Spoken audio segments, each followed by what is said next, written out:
Has been given a blood transfusion at Parkland Hospital here in Dallas in an effort to save his life. A priest has been ordered. Emergency supplies of blood also being rushed to the hospital. As Kennedy continued coming into the room, and one of them would escort her back out, and then she'd come back in, and I doubt if she has any memory for it. She looked so drawn and pale and hollow-eyed, if that's the right expression. In the door going into Trauma 1, which was closed, but they had a slot in it with a window, big window, and everybody was, and their brother was pushing and looking and peeking in there, and that kind of made Miss Kennedy nervous, and she asked me if I could cover that glass up, and so I had one of the nurses get a towel or something, I forgot, we put over that window.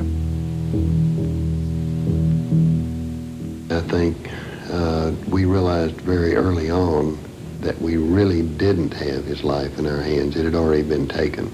I saw a priest come into the room and stood at the side, and I turned over the ventilation and breathing for the president to one of my colleagues and went over and asked the priest,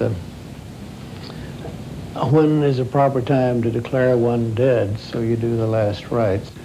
Then we took her back in the room, and she was very regal. She kissed his foot and his tummy and his face, and with big tears running down her face. And it was, you know, I think that was the most heartfelt, personal emotion to see their relationship.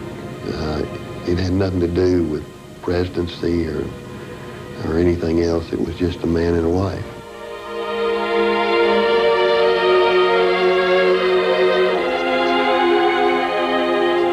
Dallas, November 22nd. President John F. Kennedy was shot and killed here today, period. With no one attending him but physicians and nurses. He died without regaining consciousness or uttering a word. Lyndon B. Johnson was sworn in at 2:39 p.m. Central Standard Time as the 36th President of the United States. Period. Paragraph.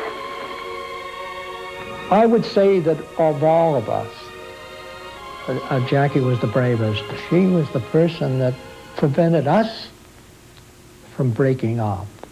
And she'd think of some funny story that Jack told her about me, and she'd say, oh my God, is that true? A lot of laughter, especially as the drinks were coming pretty bad. You know? But it was a typical Irish wake, except it was happening at 30,000 feet in the air. And yet, you know, you'd have to look back at the casket to realize it had happened.